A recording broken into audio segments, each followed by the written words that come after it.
İlk olaraq text kolum xüsusiyyəti ilə başlayaq. Text kolum bir xanada birləşmiş vəziyyətdə olan məlumatları ayrı-ayrı sütunlara bölür.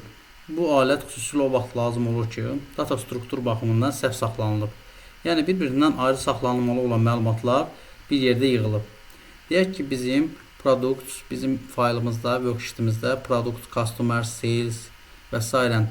Sheetlərimiz və bunların tərkibində onlara aid adlarına uyğun olaraq cədvəllərimiz mövcuddur. Bu cədvəllərdə məlumatların təmizlənməsini həyata keçirdəcəyik. İlk olaraq produkt cədvəlinə baxırıq. Bu cədvəldə məhsullar barəsində məlumatlar yerləşdirilmişdir. Misal üçün product ID, product name, unit price, cost price və s. sütunları vardır. Bu sütunlar arasında bir sütun vardır ki, bizə biraz lazım olmayan tərzdə yığılmışdır və yaxud da qeyd olunmuşdur. Deyək ki, sütunun tərkibində kateqori, brand, unit deyək ki, xüsusiyyətləri və yaxud da hansısa bir seçimləri vardır ki, bunlar sütun daxilində və yaxud da xana daxilində devs vasitəsilə birləşdirilmişdir. Hansı ki, bizə gələcəkdə cədvəllərdən istifadə edərək hazırlayacağımız hesabatlarda da və yaxud da deyək ki, vizualizasiyalarda biz hansısa bir filtrlərdən və yaxud da slicer tətbiq edərək burada görsənən məhsul haqqında xüsusiyyətləri və yaxud da məlumatlar barəsində verə bilməyəcəyik. Onun üçün biz bu məlumatları sütunlara bölməliyik. Hansı ki, kateqori ayrıca bir sütun olmalıdır, brand ayrıca bir sütun olmalıdır, unit ayrıca bir sütun olmalıdır. Sütunu bölmək üçün biz müəyyən müxtəlif bir Excel xüsusiyyətlərindən istifadə edə bilərik. Bundan əvvəlki dərslərdə keçdiyimiz flash fill xüsusiyyətindən də istifadə edə bilərik. Və yaxud da bunun üçün biz deyək ki, hansısa bir funksiya formulalardan da istifadə edə bilərik. Lakin bugünkü dərsimizin mövzusu olan text kolum bölməsindən bunu edəcəyik. Text kolum xüsusiyyətinə toxunduğumuz zaman gördüyünüz kimi pəncərə açılır və burada bizim iki seçimimiz olur. Biri delimited və fixed width.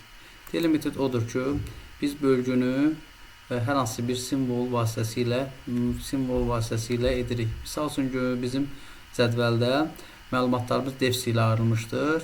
Biz bu seçim üçün delimited seçimini etməliyik. Lakin digər seçimimiz fixed width hansısa bir standart formada olan məlumatların ölçüsü, uzunluğu və yaxud da deyək ki, standart simvol sayı buna görə standart formada olan məlumatları düz xətt vasitəsilə bölgüsünü apara bilərik deyək. Gəlin ilk olaraq biz elə fixed width-i izah edək, sonraki mərhələdə isə delimitdə baxaq. Bizim customers cədvəlimiz vardır, hansı ki, burada müştərilər haqqında məlumat vardır. Customers ID, customers name, region, city, segment. Lakin burada bizim bir məlumatımız vardır ki, bu sütun daxilində iki məlumat verilmişdir. Hansı ki, bunun biri bizim customers ID-dir, cədvəlimizin birinci sütunudur. Bu bizə artıqdır, yəni deyək, biz ehtiyac tutuyor. Amma telefon nömrəsi isə bizə mütləq lazımdır.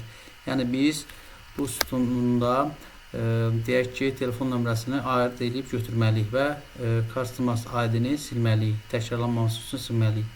Bildiyimiz kimi buradan iki dənə deyək ki, sütun götürəcəyimiz üçün biri var və birini də əlavə edirik.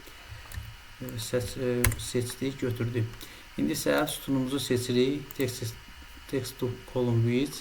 Gördüyünüz kimi fixed width seçim edirik. Next-ə toxunduq. Excel avtomatik olaraq bizə belə bir seçim verdi. Hansı ki, standartı özü avtomatik müəyyən edib belə verdi. Lakin bizə arada boşluq olduğu üçün biz boşluğa ehtiyac duymuruq. Onu da deyim ki, burada biz bir seçimlə və yaxud da bir bölgünü apara bilməliyik. Bir dəfə toxunduğumuzda və yaxud da bir dəfə toxunduğumuzda əlavə bölgü apara bilərik düz xətlər vasitəsilə. Bir cür xəttkeş kimidir. İki dəfə toxunduğumuzda isə silinir. Və yaxud da düz xətti bu formada sağa sola hərəkət etdirə bilərik. İndi isə biz lazım olan sizə dediyimiz kimi telefon nömrəsidir və biz customers ID-ni və boşluğu bir hissədə saxlayırıq və telefon nömrəsini isə ikinci sütuna bölmək üçün next düyməsinə toxunuruq. Finished. OK. Gördüyünüz kimi bölündü. Sütunumuz iki yerə bölündü. Ad hissəsində müəyyən bir düzgün olmayan şey olduğu üçün bunu manual olaraq özümüz düzəldirik və bu hissə təkrarlandığı üçün silirik. və fixed viz vasitəsilə telefon nömrələrimizi bu formada əldə etdik. İndi isə qaydırıq text column delimited seçiminə. Next-ə toxunduğumuz zaman bizə açılan pəncərədə məlumatlarımızı nəyə uyğun olaraq, hansı simvola uyğun olaraq böləcəyimizi seçməyimizi deyir. İlk olaraq özü avtomatik olaraq tabı seçir, lakin bizə uzun boşluq ehtiyac deyil, çünki bizim məlumatlarımız defs vasitəsilə, nöqtəli vergül vasitəsilə də ayrılmış olsa bunu seçirik. Vergül vasitəsi ayrılmış olsa bunu seçirik, boşluq vasitəsilə bu və biz hansısa azərs, yəni müəyyən bir siyahıda olmayan defs işarəsini seçirik. Gördüyünüz kimi defsə toxunduğumuz zaman avtomatik olaraq sütunlar hansı formada olacağını bizə göstərir. Yuxarıda iki seçim vardır. Treated Consecutive, Delimited as one. Misal üçün deyək ki, bizim burada bir defis yox, iki defis qeyd olunmuşdur. Biz bu seçimə toxunduğumuz zaman orada olan iki defis bir ədəd kimi, bir kimi qəbul olunur. Və o zaman ona uyğun olaraq seçilir, ona uyğun olaraq bölgü aparılır. Aşağıdakı text qualifier isə o deməkdir ki, əgər müəyyən bir simvol daxilində, deyək ki, ən çox da burada qoşa dırnaq və dırnaq arasında seçilmiş, bizim seçdiyimiz simvol qoşa dırnaq və dırnaq arasında olan məlumatlar da olarsa, onu əsas götürmür. Bunu da növbəti dərslərimizdə misal olaraq göstərərik. Biz isə indi Next-ə toxunduğumuz zaman bizdə növbəti pəncərə açılır. Hansı ki, bu pəncərə vasitəsilə biz bölgü aparılan yeni sütunların data formatını seçə bilərik, formatını seçə bilərik.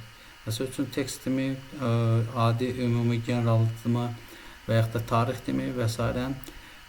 formatları seçə bilərik. Hər bir sütuna uyğun olaraq format seçə bilərik.